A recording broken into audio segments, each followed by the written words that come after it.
예, 감사합니다.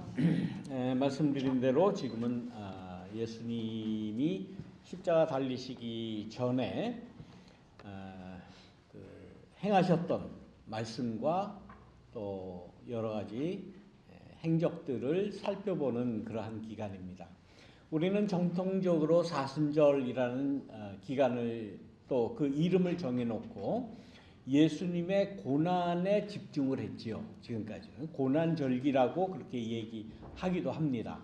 그래서 예수님이 십자가 달리실 때 채찍에 맞으시고 십자가에 달려서 피 흘리시고 했던 그 예수님의 고난을 애도하는, 또 그 죽음을 애도하는 그러한 기간으로 무려 40일을 이 기독교회는 전통적으로 가지고 있었습니다.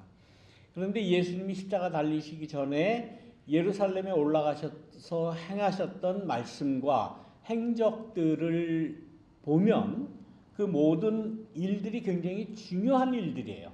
또 우리 사람들에게, 온 인류에게 예수님께서 가장 중요하게 하시고 싶은 말씀들이 이렇게 집중되어 있습니다.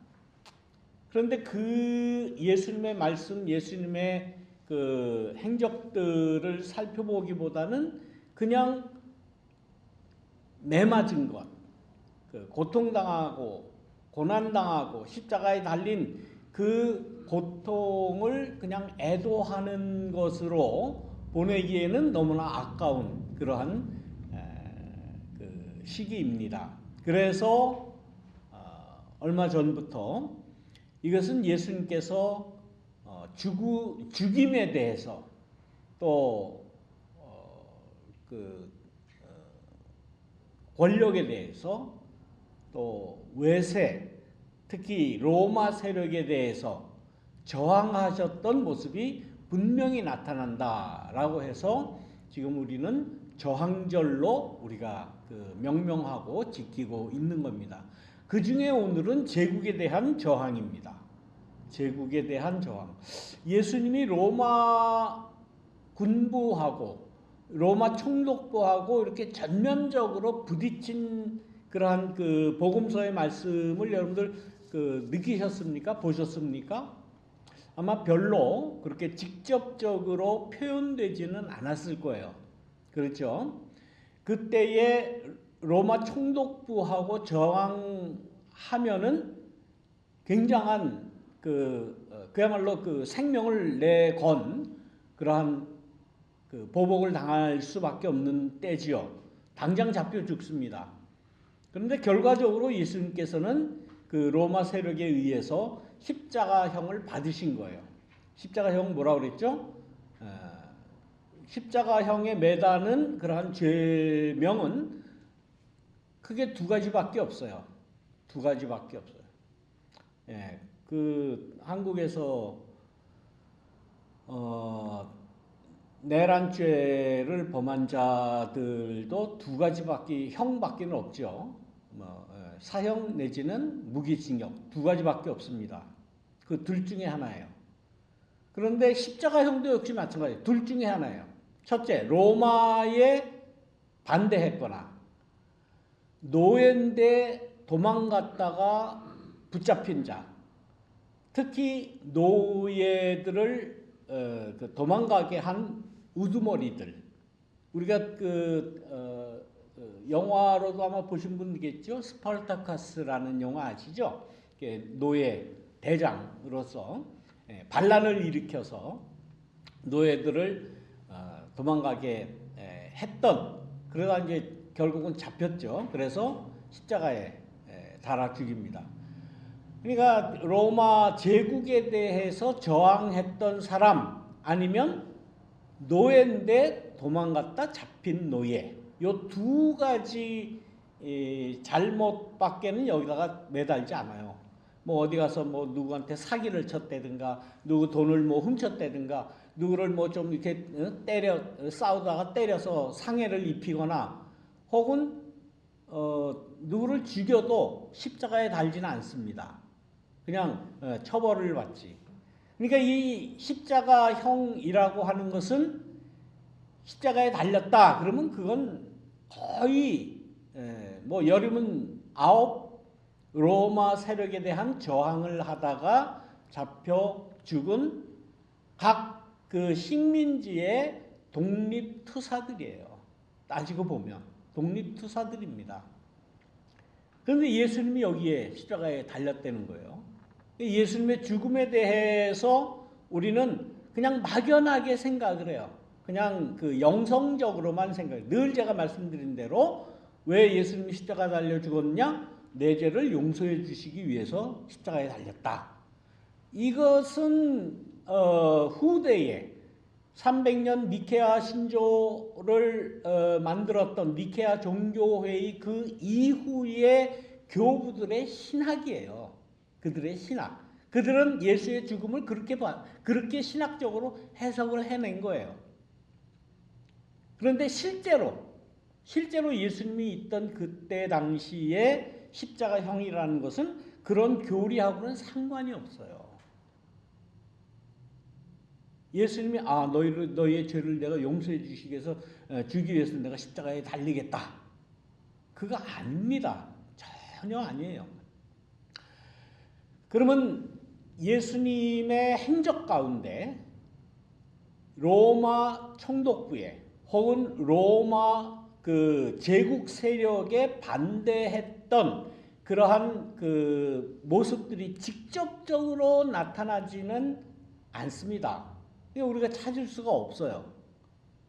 그렇기 때문에 예수의 죽음은 온 인류의 죄를 대신해서 용서해 주기 위해서 예수님이 십자가에 달렸다라는 그러한 교리가 이렇게 확산이 된 겁니다. 그런데 오늘 우리가 그 읽은 이 말씀, 마가복음 12장에 나와 있는 이 말씀을 보면 우리가 유추해서 그 당시 상황, 그 당시 로마 제국과 유대 나라 그 식민지와의 그러한 관계, 예수님이 살아가셨던 그러한 그 삶의 모습들, 이런 것을 볼 때에 한 가지 아주 직접적인 그 예를 우리가 찾을 수가 있어요. 바리새파 사람들이 또 율법학자들이 지난주에도 말씀드렸지만 예수를 가장 아주 싫어하고 미워하고 예수를 없애려고 했던 사람들이 바로 그 사람들이 아닙니까? 그 사람들을 보내가지고 예수님을 책잡으려고, 예수님을 시험하려고, 예수님에게서 뭔가 하나 그 꼬투리를 잡으려고, 또 로마 군부에 잡아 넣을 수 있는 책을 잡으려고 사람을 보낸 거예요. 이게 순수한 마음이 아니죠. 그것을 예수님도 다 미리 아셨다라고 그렇게 이야기합니다.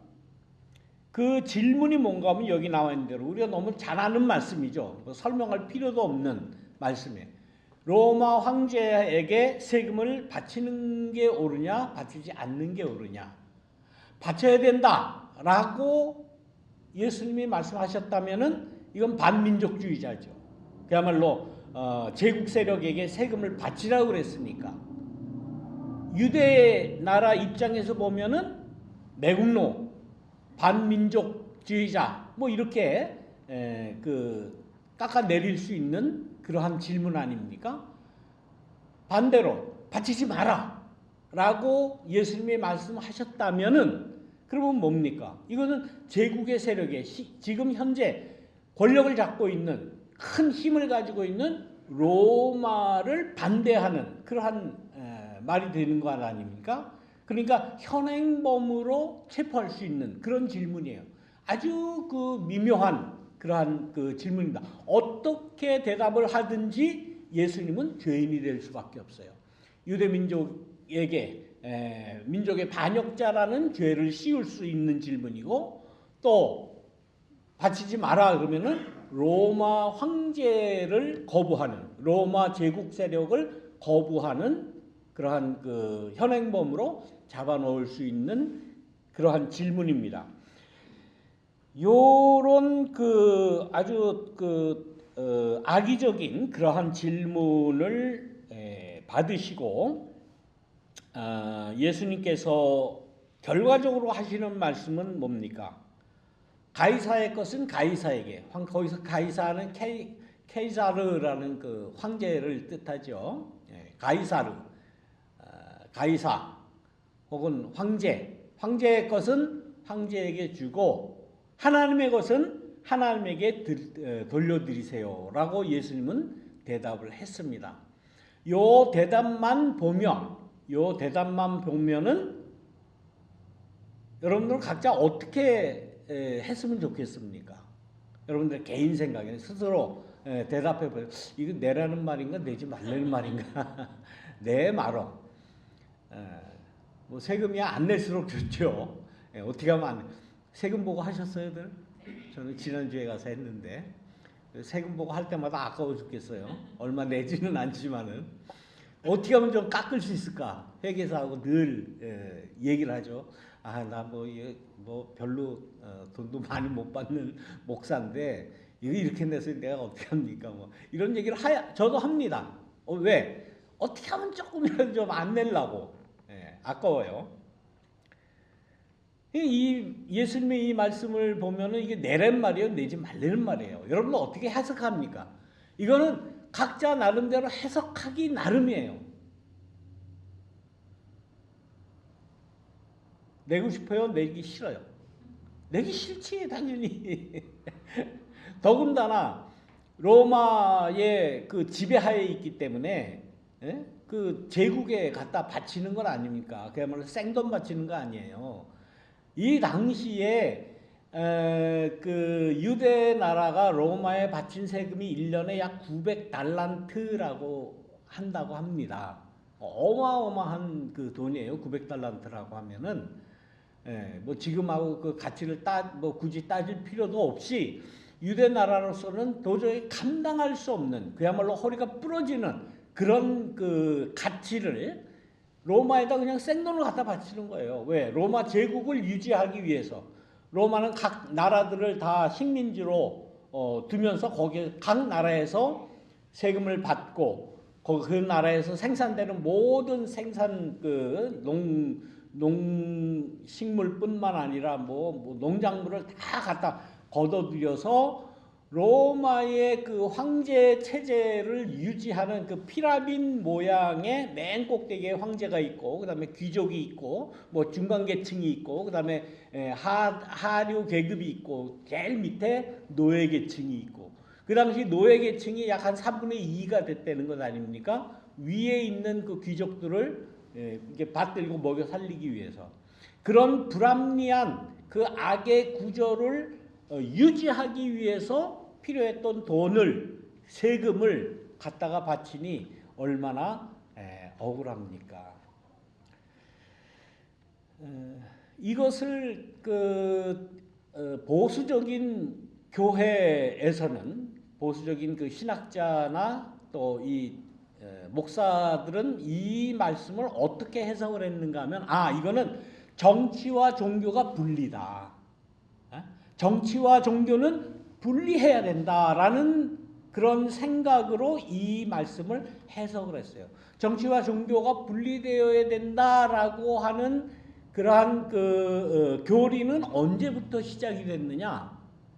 여러분들 잘 모르시죠? 결정적으로는 제2차 바티칸 회의 이후 제2차 그러니까 캐톨릭 그 종교 회의예요. 캐톨릭의 그 신부들이 모여서 그 교리를 정하고 뭐 그런 회의, 아주 역사적으로 가장 큰 그 종교 회의입니다.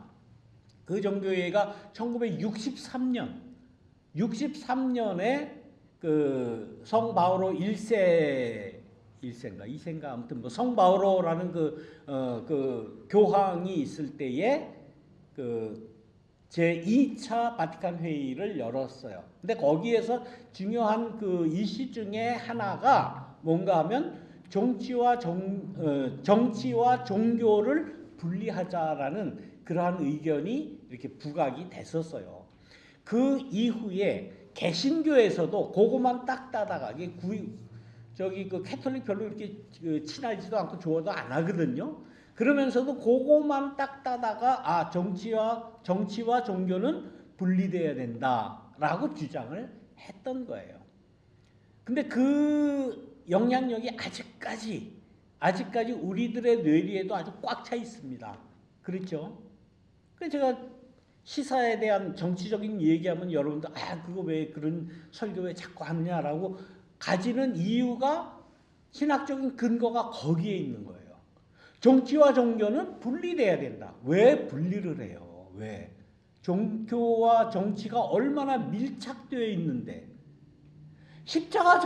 이 십자가 자체가 정치범을 잡아 매달아 죽였던 이 형틀인데 어떻게 예수와 정치를 분리를 합니까? 그건 말도 안 되는 어불성설이에요. 그거는 그런 거는 잘못된 거예요. 잘못된 교리예요. 그 증거를 제가 보여드리겠어요. 오늘. 예수님께서 아주 꾀가 잔뜩 들어있는 어떻게 대답을 하든지 잡아놓을 수 있는 이 세금을 바쳐야 됩니까? 말아야 됩니까? 라는 질문을 받고 예수님이 하신 말씀이죠. 데나리온 하나를 가져와라. 데나리온은 그 당시에 통용되던 은화입니다. 은화인데 그 데나리온은 유대 나라의 화폐가 아니라 어느 화폐예요? 로마의 화폐예요. 그러니까 로마가 지배하고 있는 유대 나라에서도 로마의 화폐를 갖다 쫙 뿌려놓은 거예요. 그런데 데나리온 이게 동전으로 된 은화라고 하는데 그 한쪽에는 그 가이사의 그 얼굴 화상이 이렇게 찍혀 있고 음각으로 이렇게 음각인지 양각인지 아무튼 이렇게 찍혀 있고 한쪽 뒤에는 레티너가 써 있어요. 그 레티너에는 주로 빅토리라는 말을 쓰든가 빅토리 승리자라고 쓰고 그다음에 그 밑에 가이사 율리우스라든지 가이사 네로라든지 이렇게 황제의 이름을 라틴어로 이렇게 써서 동전을 만들어서 통용이 되었던 겁니다. 요즘에는 화폐 쓰는 사람 별로 없잖아요. 대부분 다 크레딧 카드를 쓰는데 크레딧 카드에 누구 얼굴이 있는 그런 크레딧 카드 없잖아요. 그래서 요즘에는 이제 그런 것이 좀 덜한데 그 당시에는 화폐, 이 동전이나 이런 거밖에 없었기 때문에 동전에다가 그 황제의 얼굴을 갖다가 찍어서 박아서 만들고 그거를 통해서 전 세계를 이데올로기로 팍스 로마나라는 이데올로기로 전 세계를 다 지배를 했던 거예요. 그러니까 로마가 전 세계에 평화를 가져온다라는 거 아닙니까? 팍스 로마나라는 말이. 그거를 어떻게 상징으로 보여줬느냐? 화폐를 찍어서 화폐에다가 황제의 얼굴을 갖다가 넣고 그다음에 그 라틴어 로마의 글자를 거기다가 새겨서 넣음으로써 이 로마에 의한 세상이 평정이 된다. 모든 그 세상의 물건을 살 때에 물건을 통용할 때에 또 그 가치를 보관할 때에 이 화폐를 보관하면 황제의 얼굴이 적혀 있는 이 황제의 글이 적혀 있는 것을 내가 가지면은 그 세상의 모든 물건을 살 수 있고 내가 쉽게 보관할 수 있는 그러한 가치의 상징으로 화폐를 뿌린 거예요. 화폐에 여러 가지 기능이 여러 가지가 있죠. 가치의 상징일 수도 있고 교환 수단일 수도 있고 또 큰 물건을 그냥 맨날 들고 다닐 수가 없는 것 아닙니까? 그러니까 화폐라는 것을 만들어 가지고 자기가 필요할 때 가서 쉽게 살 수 있는 통용할 수 있는 그러한 그 용도도 있고 여러 가지 용도가 있는 중에 오늘 예수님은 그 화폐를 하나 가져오라고 그랬어요. 굳이 굳이 그 화폐를 가져오라라고 이야기 왜 했을까? 예수님이 왜 그런 얘기를 했을까? 하나님의 것은 하나님에게 드리고 가이사의 것은 가이사에게 드리라라고 그런 주장을 만약에 예수님이 하셨다면, 다시 말해서 정치와 종교가, 신앙과 뭐 정치가 이게 분리되어야 되면은 굳이 화폐를 하나 가져와라라고 해서 황제의 얼굴을 확인시키고 황제의 그 글 라틴어를 확인시키지 않았을 거예요. 그런데 예수님은 분명히 화폐 한 데나리온 하나 가져와라. 이 얼굴이 누구의 화상이냐, 이게 누구의 글이냐 확인시키셨다는 게 아주 중요한 내용입니다. 아주 중요한 내용이에요. 화폐의 용도를 예수님 분명히 알고 계셨고, 그 화폐의 용도 중에 들어있는 그 화폐라는 것은 가치의 상징이다라는 것을 모든 사람에게 분명히 주지시키는 거예요. 가치의 상징이라고 하는 이 화폐 안에는 그 당시에 로마가 전 세계를 통치하는 지배 이데올로기가 그 안에 들어있다고 하는 사실을 예수님은 분명히 아셨고, 그 지배 이데올로기를 많은 사람들에게 분명히 이야기를 하시는 거예요. 지금. 이 지배 이데올로기가 잘못된 것이다. 로마의 전 세계 지배, 로마의 유대 나라를 지배하고 유대 나라를 식민지 삼은 것, 이건 잘못된 것이다. 거기에서 유대를 잘 살기 위해서 지배를 합니까? 착취하려고 지배하는 거죠. 착취하려고. 이러한 화폐 안에 들어있는 지배 이데올로기라고 하는 건 지금도 마찬가지예요. 지금 전 세계를 누가 지배하고 있습니까? 지금 어느 나라나 통용되는 화폐가 뭐예요? 달러예요.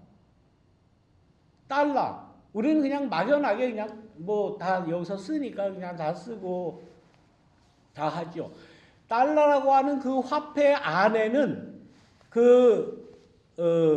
얼마짜리이든지 간에 그만한 가치가 그 안에 들어있는 거예요. 내 지금 달러 1불짜리 하나밖에 없네. 아이 참.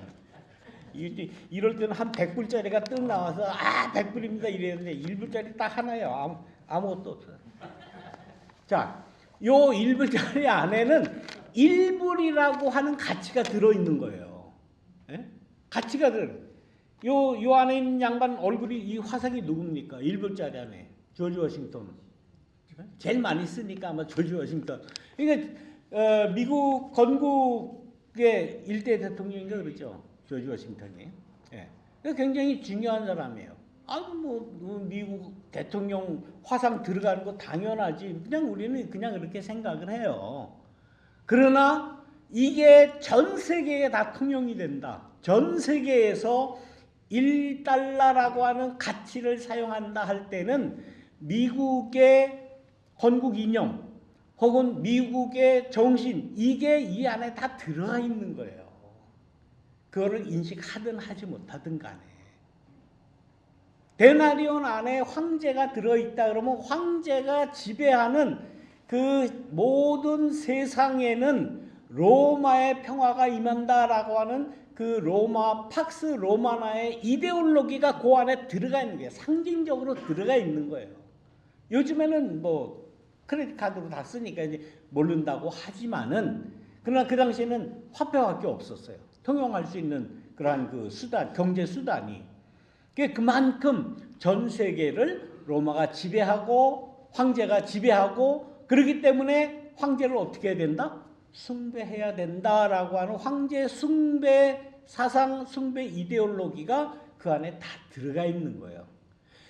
예수님은 지금 그걸 지적을 하는 거예요.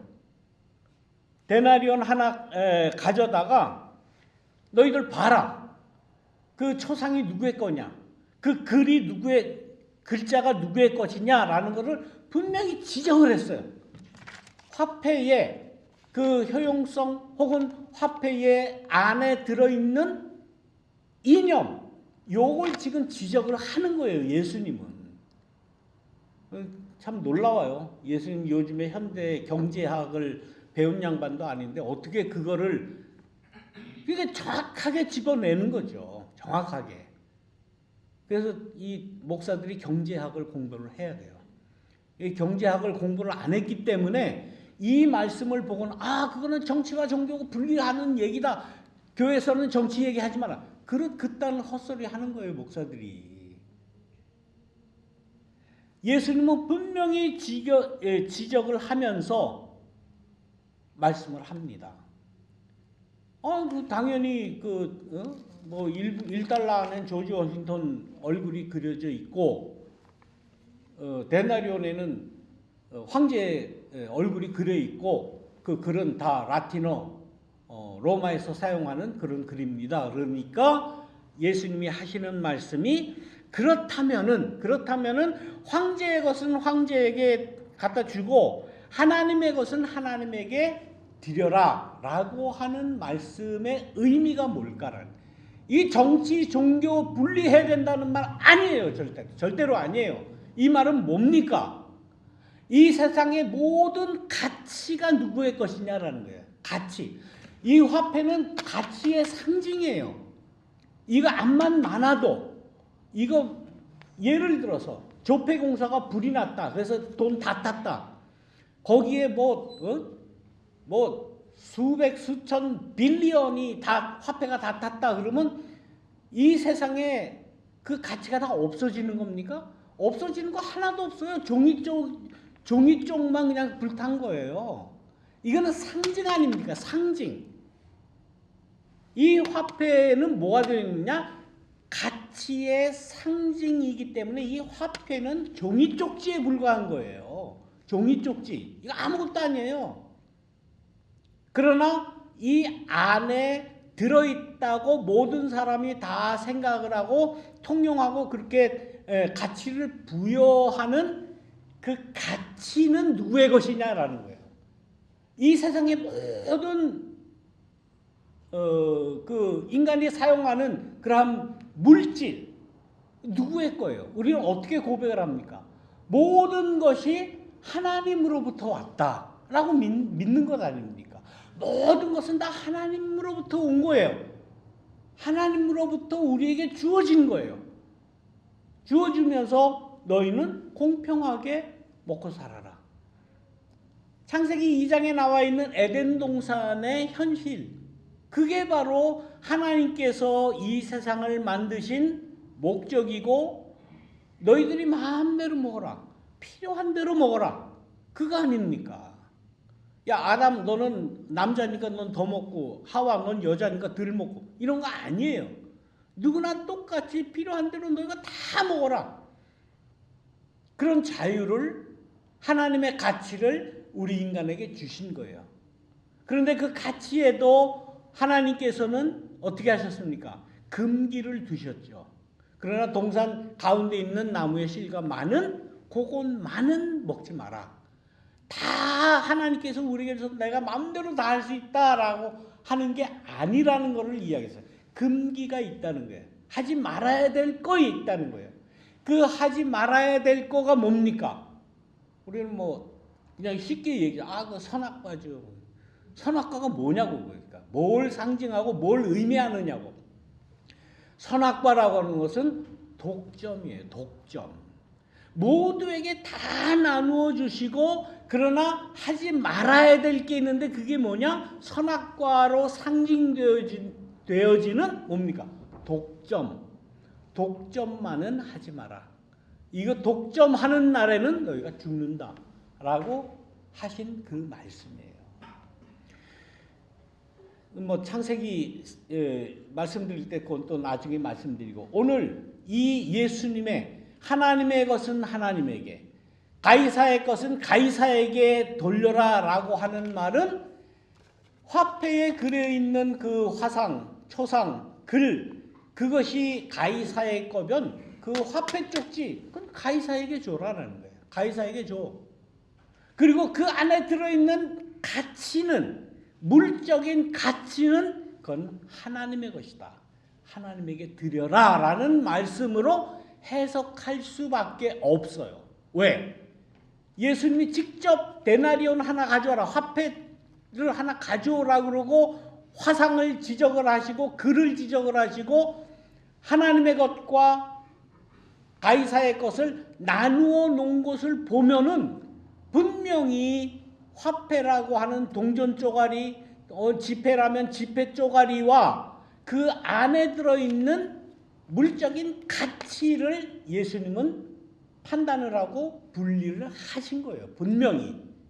요건 경제학에서 나오는 이론을 갖다 대입한 겁니다. 화폐가 뭐냐? 여러분들 한번 구글 찾아보세요. 화폐란 무엇인가? 화폐가 의미하는 건 뭔가? 요즘 다 나와요. 네. 이걸 분리하셨어요, 예수님은. 그리고 가이사의 것과 하나님의 것을 나누어 놓으셨다. 자, 말씀은 거기서 끝납니다. 그렇게 드려라. 그리고 이 마가복음 복음서는 딱 끝나요. 그런데 또 한 가지 우리가 분명히 알 수 있는 것은 그 나중에 예수님이 빌라도 앞에 가서 재판을 받을 때, 빌라도의 판결을 앞에 가서 그 판결을 받을 때에 많은 사람들이 빌라도한테 예수님을 고소할 때 뭐라고 했는지 압니까? 요거는 누가복음에만 나와요. 누가복음에만. 그래서 제가 오늘 써왔어요. 누가복음 23장 2절 말씀에 우리가 보니, 그러니까 예수님을 고소하는 사람들이 보니까 이 사람은 민족을 오도하고 황제에게 바치는 것을 반대하고 자칭 그리스도 곧 왕이라고 하였습니다. 이러니 이 예수는 죄인입니다. 십자가에 달아 죽이십시오. 로마 제국을 반대하는 사람입니다라고 고소한 내용이에요. 그러니까 이 예수님의 말씀, 하나님의 것과 가이사의 것을 분리해서 하나님의 것은 하나님에게로, 가이사의 것은 가이사에게로 바쳐라 라고 한 그 말씀을 예수님을 고소한 이들, 뭐 바리새인들, 율법학자들, 요 법꾸라지들, 요것들이겠죠, 분명히. 요것들은 어떤 고소의 내용으로 해석을 했느냐? 아, 예수가 세금 바치지 말라고 그랬다라고 해석을 한 거예요. 그렇죠? 성경에 이렇게 써 있어요. 이거 제가 쓴 게 아닙니다. 누가복음 23장 2절에 이렇게 써 있어요. 그러니까 예수님을 고소했던 자들은 황제에게 세금을 바치는 것을 반대했다라고 해석을 한 거예요. 그 해석이 맞습니까? 틀립니까? 그 해석은 맞는 거예요. 예수님이 그럼 야, 그 황제에게 가서 저 세금 열심히 바쳐. 1불이라도 집게내려고 그 꼼수 쓰지 말고 다 고지것대로 가서 내. 그랬을까요, 예수님이? 아니에요. 그러려면은 화폐 가져와라, 뭐 누구의 얼굴이냐, 누구의 글이냐 이런 거 얘기할 필요도 없지. 화폐를 언급할 필요도 없죠. 내야 되면은. 근데 화폐를 굳이 언급하고 누구의 얼굴이냐, 누구의 글이냐를 이야기하고 거기에서 하나님의 것과 황제의 것을 그 로마의 이데올로기를 분리한 것을 보면 분명히 예수님의 의도는 저는 세금을 바치는 것이 부당하다고 예수님은 말씀하셨다라고 보는 거예요. 그런 의미에서 지금 예수님의 이 고소장 안에 들어있는 고소는 올바르게 해석을 한 거다라고 볼 수밖에 없어요. 그런데 이 말씀을 굳이 이 신학자들은, 이 신부나 목사들은 그 얘기는 그런 민감한 얘기가 아니라 정치와 종교를 분리하려는 소리다라고 잘못 해석하고 있는 거예요. 그렇죠? 조금 좀 어려운 제가 지금 경제 강의를 하고 있는 겁니다. 이거 뭐 쉽게 말씀드린 것도 굉장히 어려운 경제 강의예요, 이거. 예. 이름으로써 예수님은 로마의 식민 지배에 대해서 저항하신 거예요. 분명히. 로마의 그 체제, 식민지 정책, 식민지 이데올로기, 여기에 대해서 강하게 저항을 하신 게 분명하다라고 이 연사 목을 놓아 말씀을 드립니다.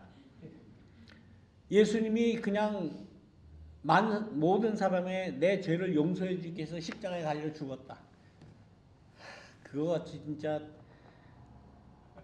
뭐라 그래야 되나, 그거같이 그 엉터리 교리가 어디 있어요.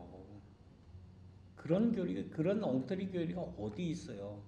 이런 사실을 깨닫고 예수님이 어떻게 저항하셨는가를 깨닫고 나도 그러한 저항을 하지 못하는 내가 죄인이다라고 고백한다면 그건 옳은 고백이에요. 내가 그러한 전 세계 지배 이데올로기에 저항하지 못했기 때문에 예수님이 대신 저항하다 십자가에 달려 죽었다. 그 죄가 사실은 내 죄다. 내가 십자가에 달려야 된다라고 고백하면 그 고백은 맞는 고백이죠. 그런데 그런 거 전혀 생각도 안 하고 화폐가 뭔지, 지배 이데올로기가 뭔지, 정치가 뭔지, 종교가 뭔지도 전혀 상관도 안 하고 상상도 하지 않고 생각도 안 해보고 그냥 예수님은 내 죄를 위해서 저 십자가에 달려 죽었다. 그래서 난 예수님만 믿으면 구원 얻는다. 구원 없어요. 거기는. 그 구원 없어요. 예수님의 십자가 죽음과 내 죄사함이 연결이 되려면 어떻게 해야 되느냐?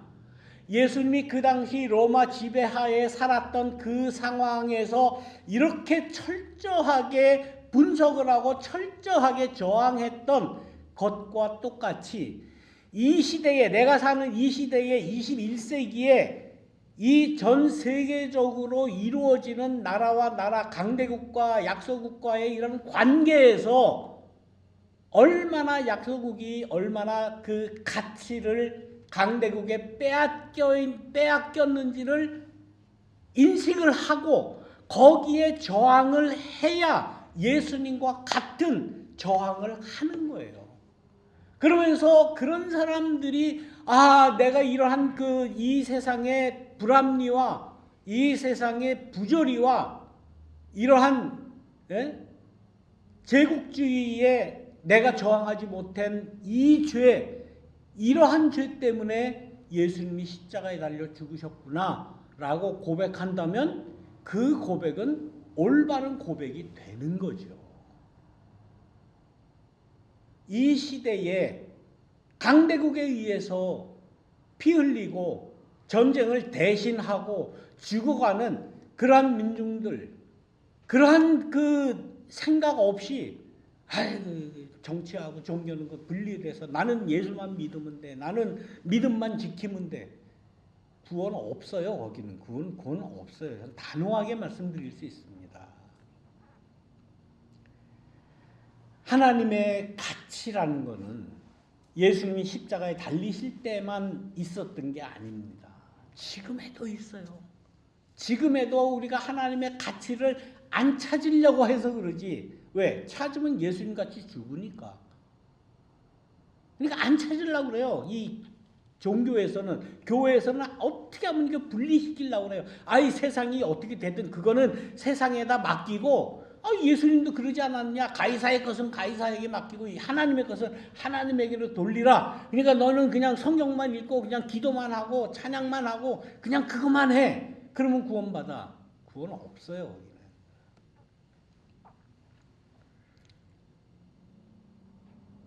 오늘 아침에 이메일을 한 통 받았어요.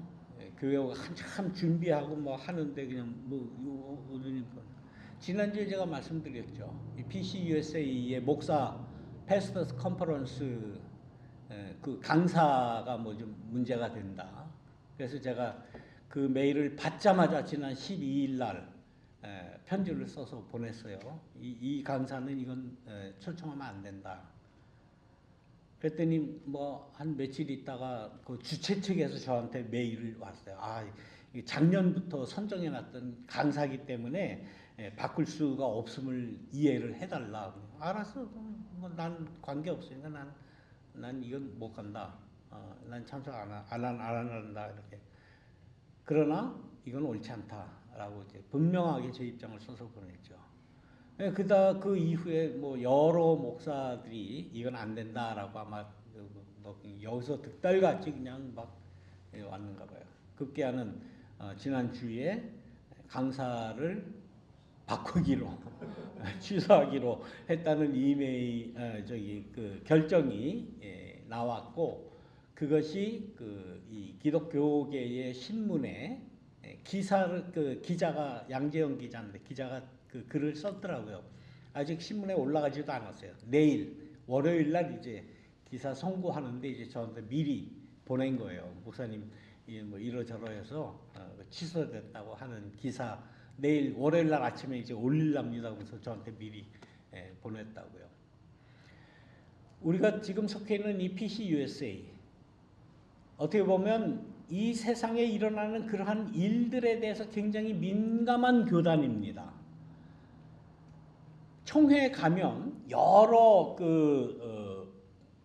커미티들이 이렇게 모이는데, 그 커미티가 굉장히 이 미국의 정책이나 정치에 민감한 영향을 주는 커미티예요. 한 교단의 각 이렇게 위원회를 이렇게 만들어서 거기서 결정되는 게 미국 정치에 굉장한 압력으로 작용을 합니다. 그래서 기자들도 엄청나게 많이 와요. 그런데 이 PCUSA라는 이 교단이 그래도 아직까지도 이 미국 사회에서는 굉장히 진보적인 그런 입장을 취하는 교단이에요.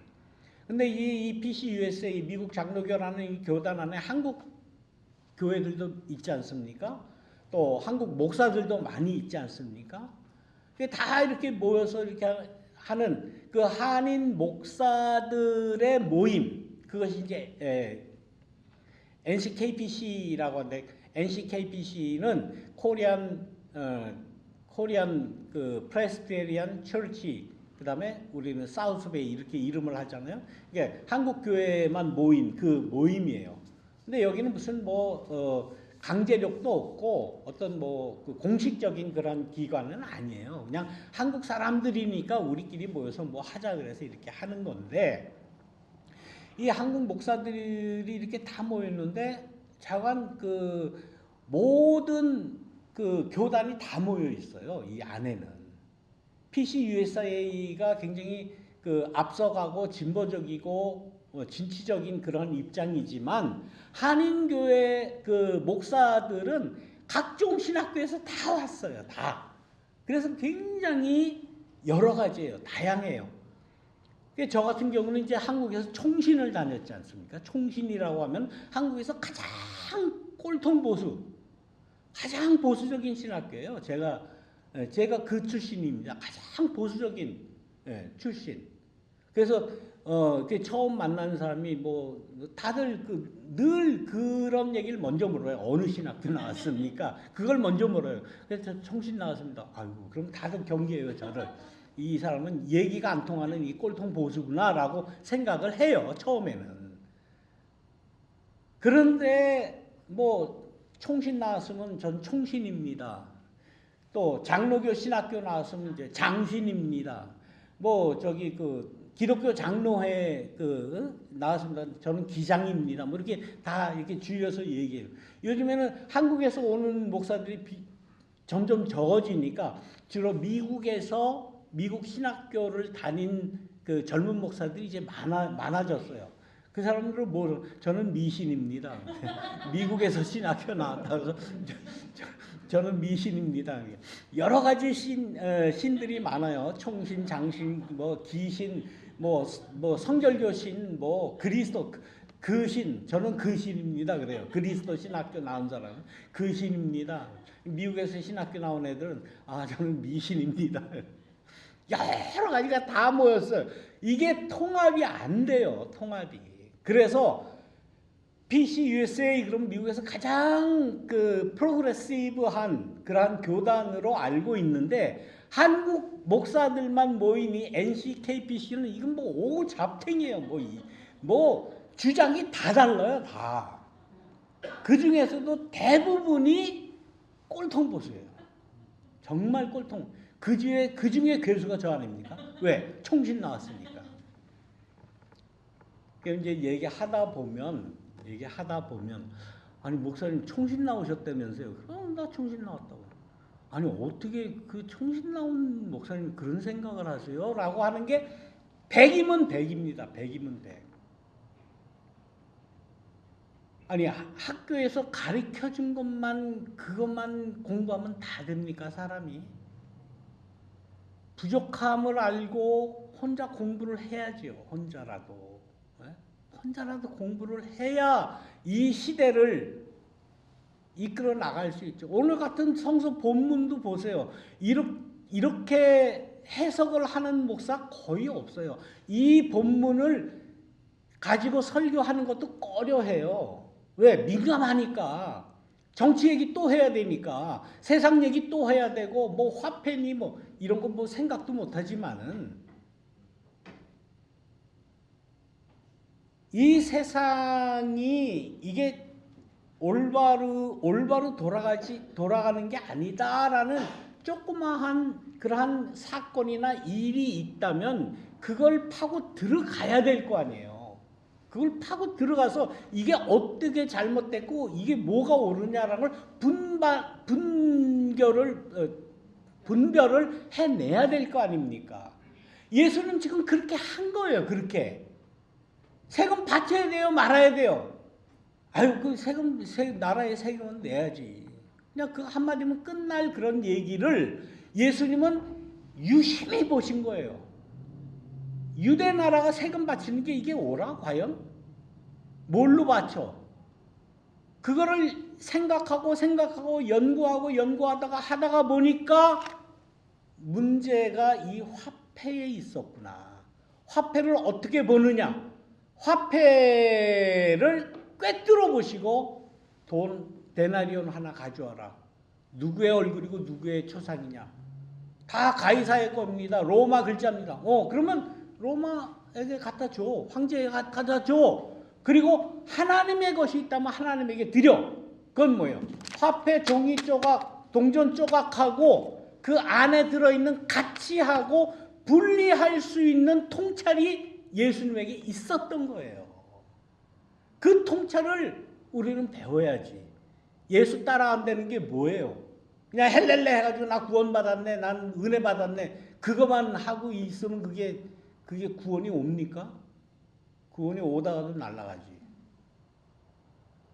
그거를 따져 들어가자는 거예요. 누구 같이? 예수님 같이. 시간이 많이 갔네. 뭐 결론이고 뭐고 할 것도 없어요. 끝. 기도하겠습니다. 사랑이 많으신 하나님, 예수님의 통찰을 우리도 갖기를 원합니다. 예수님과 같이 정말 이 세상을 샤프하게 날카롭게 분석하고 판단하고 볼 수 있는, 그리고 살아갈 수 있는 용기, 지혜를 우리에게도 허락하여 주옵소서. 예수님의 이름으로 기도드립니다. 아멘.